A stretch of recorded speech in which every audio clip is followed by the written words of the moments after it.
CBS 뉴스는 CBS 홈페이지 cbs.co.kr이나 노컷뉴스 홈페이지 노컷뉴스.co.kr, 스마트폰 애플리케이션과 팟캐스트를 통해 다시 보고 들으실 수 있습니다. 이어서 부산에서 전해드립니다. 6.3 대선을 앞두고 부산이 여야 후보들의 전략적 격전지로 떠오르고 있습니다. 더불어민주당은 해수부 이전 공약을 중심으로 여론전에 총력을 기울이고 있고, 국민의힘은 1차 컷오프 여론조사에 맞춰 PK 표심 공략에 나섰습니다. 강민정 기자가 보도합니다. 더불어민주당 이재명 대선 예비 후보가 지난 18일 발표한 해양수산부 부산 이전 공약이 지역사회에 강한 파장을 일으키고 있습니다. 이 공약 발표 직후 치러진 영남권 경선에서 이재명 후보는 무려 90.8%라는 득표율을 기록하며 압도적인 지지를 확인했습니다. 부산민주당 지역위원장 15명은 오늘 시의회 브리핑실에서 기자회견을 열고 시민 중심의 해양수도 추진회의 구성까지 제안하며 공약 실현 의지를 밝혔습니다. 이어 열린 긴급 토론회에서 최인호 전 국회의원은 해사법원 설립과 북극 항로 개척, 오션밸리 조성 등 세부 로드맵을 공개했습니다. 최인호 전 의원입니다. 박영준 시장은 해수부 부산 이전에 대해서 안타깝다, 본질이 아니다 라고 이야기를 했는데 무엇이 본질입니까? 해양수도 건설에서 가장 핵심적인 사업인 해수부 부산 이전, 회사 전문부문, 부산 설립, HMM, 옛날에 현대상선, 부산 본점 유치, 본점의 부산 유치, 이것이 해양수도 부산의 가장 핵심적인 한안이고, 반면 국민의힘은 오늘부터 이틀간 1차 컷오프 여론조사에 돌입하며 PK 지역을 중심으로 지지세 확보에 집중하고 있습니다. 김문수, 한동훈, 안철수, 나경원 등 주요 주자들이 잇따라 부산을 찾아 민생 행보와 글로벌 창업도시 등 정책 발표에 나서며 PK 민심을 정조준하고 있습니다. 치열해지는 지역 민심 경쟁 속에서 부산은 여야 모두에게 대선 승부의 바로미터가 되고 있습니다. CBS 뉴스 강민정입니다. 부산시가 제21대 대통령 선거를 앞두고 각 정당과 후보자들에게 제안할 대선 공약을 발표했습니다. 시는 글로벌 허브 도시 특별법 제정과 한국산업은행 이전을 최우선 과제로 내세웠는데 각 정당과 후보들이 이를 수용할지 관심이 쏠립니다. 박중석 기자가 보도합니다. 부산시가 지역 현안 사업들을 대선 공약에 담으려는 시도를 본격화했습니다. 시는 오늘 공식 기자회견을 통해 21대 대선 공약에 반영되어야 할 지역 10대 핵심 과제를 발표했습니다. 가장 최우선 과제로는 글로벌 허브 도시 특별법 제정과 한국산업은행 부산 이전이 선정됐습니다. 더불어민주당 유력 후보인 이재명 전 대표가 이 사안에 의지를 보이지 않고 있는 것이 걸림돌이 될 전망입니다. 이와 관련해 시는 부산의 미래를 위해서는 두 사안이 반드시 공약에 포함되어야 한다고 거듭 촉구했습니다. 이준승 부산시 행정부시장입니다. 이는 결코 정쟁의 대상이 아니라 부산의 미래와 생존의 문제이며 새로운 대한민국 지역 균형 발전의 시대를 열 열쇠임이 분명합니다.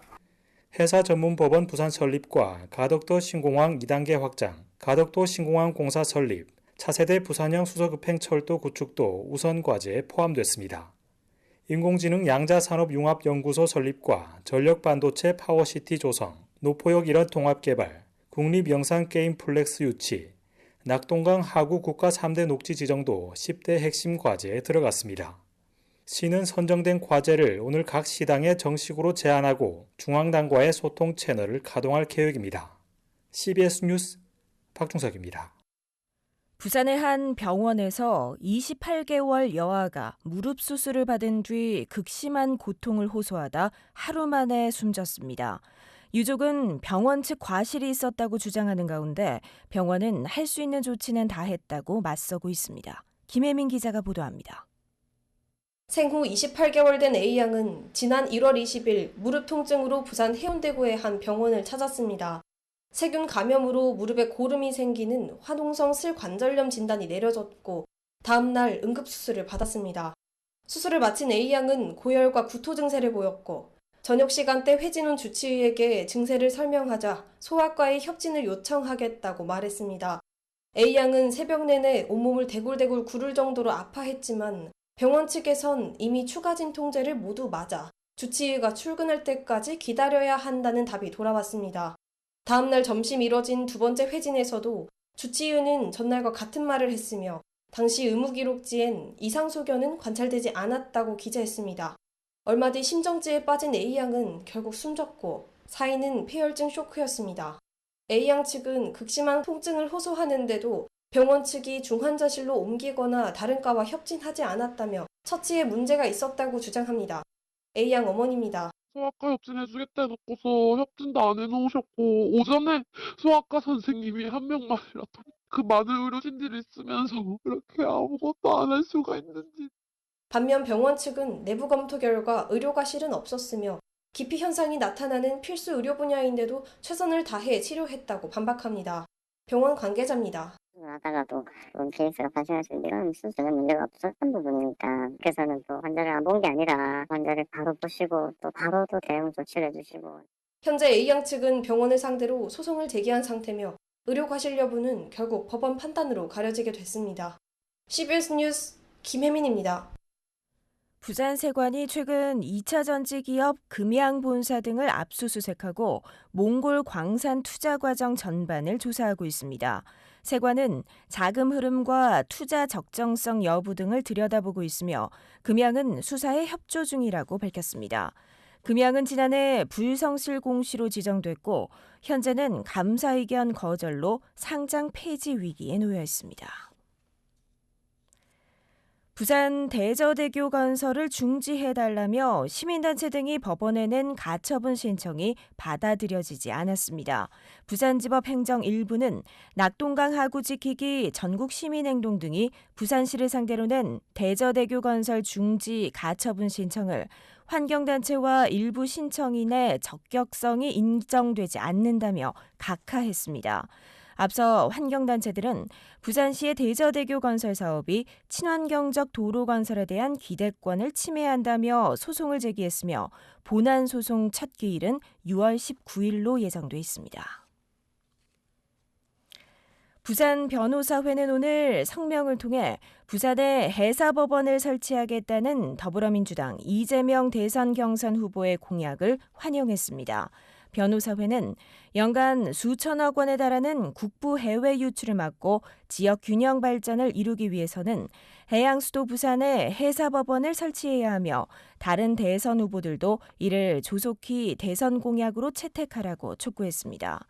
이 후보는 지난 18일 자신의 페이스북을 통해 부울경 메가시티를 대한민국 해양 수도로 만들기 위해 해운 물류 관련 공공기관을 이전하고 해사 전문법원을 신설하겠다는 공약을 내놨습니다.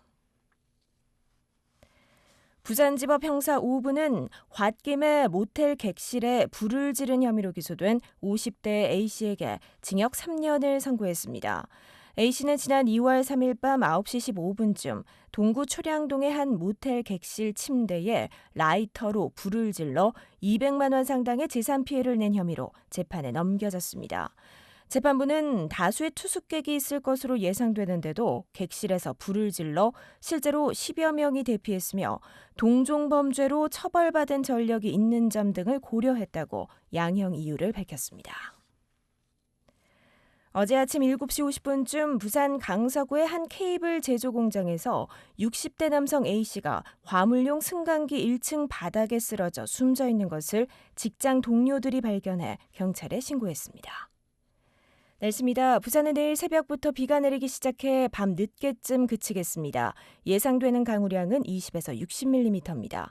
강한 바람이 불 것으로 예보돼 시설물 관리에 각별히 주의하셔야겠습니다. 부산의 현재 기온은 17.5도, 습도는 58%입니다.